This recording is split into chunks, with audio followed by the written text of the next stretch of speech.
Hey, what's happening? Charles Smith, Shockbytes here. Any and all disclaimers that may protect me. All the stuff I do here is my own opinion, uh, like free thinking. I'm not really one who fits in the narrative, and I don't want to be ever. So, wow. George! George! Damn it, you said this shit was fiction! Oh, sorry. Ministry of Truth. So apparently we've had somebody appointed to, what do they call this? Well, let's just call it what it is.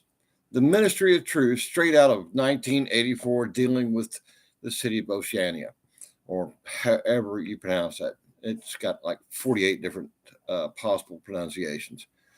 Okay, let's read up about Miss Nina Jankowicz.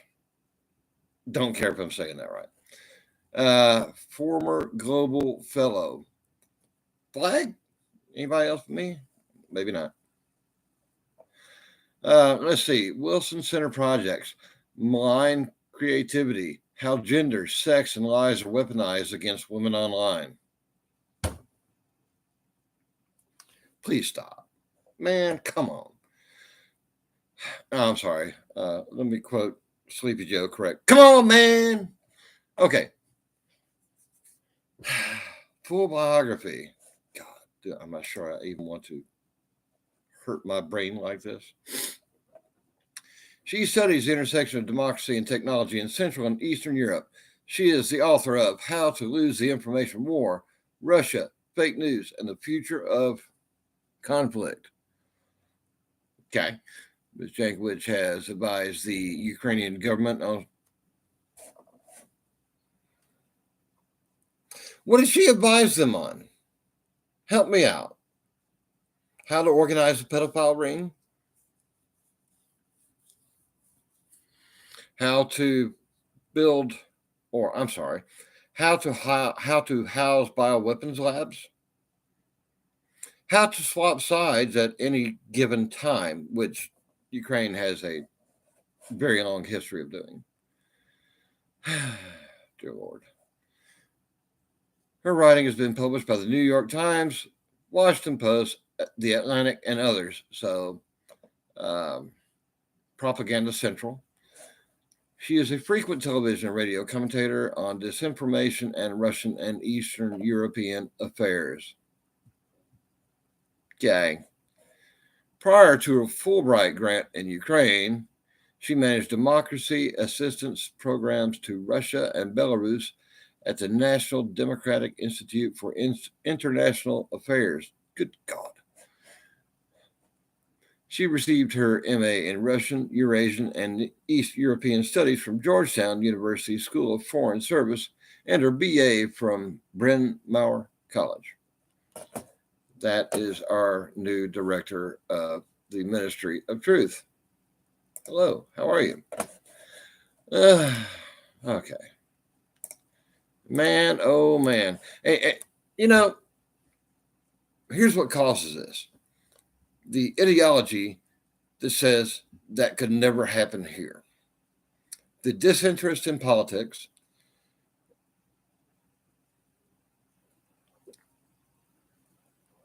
If you want to put the blame on somebody, go to the mirror and look at the person to blame. This happens because of a lot of things, but the Smith-Mundt policy is a big one, which replaced the Fair Reporting Act. Fair Reporting Act demanded that anybody standing as a publisher or news agency must report both sides of the story. Now, it did not state that they had to report, in equal time, but at least both aspects had to be presented. Obama changed that and essentially allowed the spread of propaganda and disinformation to the American public. Yet another thing to thank that wonderful person for. I don't know. These are just kind of my thoughts. I see things going really dark. None of this really got brought to the forefront until Elon Musk purchased Twitter. Now, one of the biggest objections to Elon Musk purchasing Twitter was that he's going to get rid of a lot of suppression, i.e., how your follower accounts are modified, how you appear, because you have the ability to see what you want to see first and foremost. Like, okay, let me go to Twitter, and it says you can either follow latest, which means just whatever hits Twitter the most recently, or you can follow your favorite subjects or posters, whatever. And so what they have been doing is manipulating how that shows up in the feed and using algorithms to modify. Say Twitter has got a hard on for Stephen Crowder, Marjorie Taylor Greene. God, such wonderful people. So what they do is they select modified algorithm B or A or whatever, slot that in on their profile on the backdoor side. And so all of a sudden, what happens is their stuff doesn't show up, or it shows up 72 hours later, or, because math is such a wonderful thing, and it is, but it can be just broken down all kinds of ways to do massive manipulations. And that is one of the things that Elon Musk said is absolutely going the way of the dodo. He literally does not believe in permanent bans. And I'm good on that by and large. Hopefully there will be exceptions, like with known terrorist groups, like with CARE, and a lot of the other Islamist groups that are just, try being openly gay in their society and see how it works out for you. People talk about LGBTQ, whatever the hell that alphabet thing is for Islam. You can do that here. You can't do it over there, Slick. Give it a shot. You won't be heard from again. Well, maybe in the news cycle saying that you've disappeared without a trace. Generally not the way I want to be thought of. So, all right. So now we're going to be censored. And it's pretty much just out and openly said, how you done? We're going to censor you. And how are they going to? Because in George Orwell's 1984, everything is actually punished, right? Even thought police, the thought poll. So what are they going to do, right? Because if you actually go and do something about disinformation, say you take punitive action, or punitive or legal action against them, which I'm all for, by the way, when it comes to politicians, because I do believe that once you are voted into a seat of authority, that you must be held to a higher standard. Absolutely. That's a different discussion. But so what are they going to do? Are they going to retroact that? Are they going to retroactively pursue Adam Schiff and the cronies on the left for espousing the Trump Russian collusion delusion? What are they going to do? Are they actually going to do that? I'd be curious, because obviously that ball is on the field. Are they going to take action against Steele? Are they going to take action against Hillary? Are they going to take action against? And listen, I don't want this to sound like I'm all a right guy. I've been told that I'm off the edge of the earth right, but that simply means that I stand by the Constitution. That's it. I have never changed my position. I don't. I want to see how this could potentially play out, and I really would encourage you to get with your legislatures, both at the state and United States level, and find out what this means, because I haven't gotten a return call from any of mine yet. And I think it's because it is so vague. Here's the thing. Certain states have or are in the process of passing a law called truth in sentencing.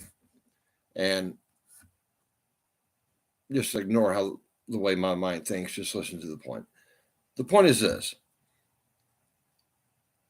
the gray area in the sentencing structures is there, a lot of it. So what they're doing is they're going to say, all right, you're going to spend exactly this much time in prison. You've got a 10-year sentence. You're going to serve 30% of it. So you're going to spend 3 years unless you do something else on top of that. But the thing that bothers me about this is you can kiss your Fourth Amendment rights away. They're gone. And they have been for quite some time. And again, that's because people are disinterested and still have this ideology that it's not going to happen here. And folks, it already has. And folks, you've only got yourself to blame. Now, politics is horrible. It is generally what you will see, in my experience, and I've never been in politics, but I do keep in touch with my politicians because, the stuff they do matters and it affects my way of life directly. And lots of those people go there thinking that they're not even necessarily going to change anything, but make sure that things stay in the principle of the Constitution. But then all of a sudden their net worth starts going up by a couple million a year. Joe Blow was taken into Congress. He was making $300,000 a year. Pretty good. But now for the last 15 years, their net worth has gained by millions and millions and millions each year. How does that work? You know what the congressional salary is? I think it's $125,000 for the House and a little bit more than that, maybe $140,000 for the Senate.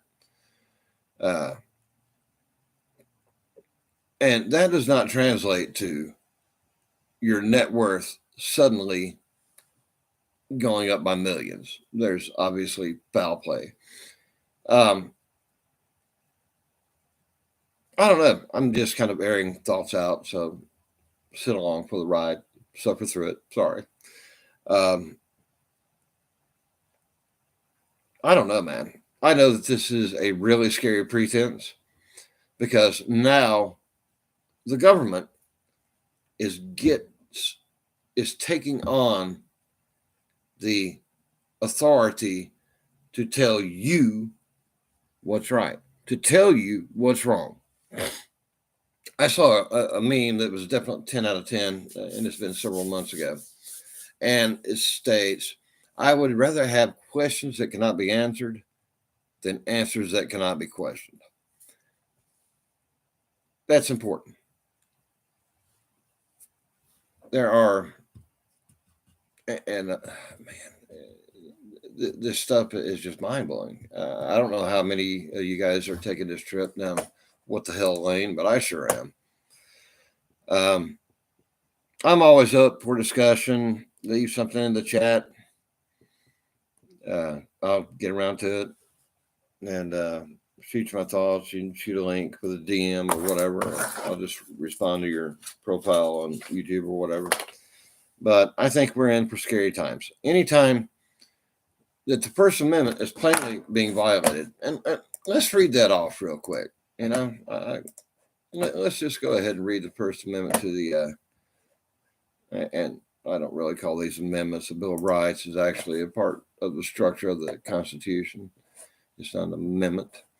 Congress shall make no law respecting an establishment of religion or prohibiting the free exercise thereof or abridging the freedom of speech or of the press or of the right of the people peaceably to assemble and to petition the government for a redress of grievances.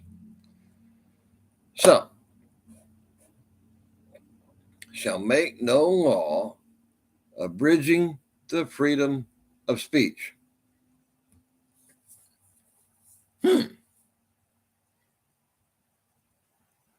George, it's supposed to be fiction.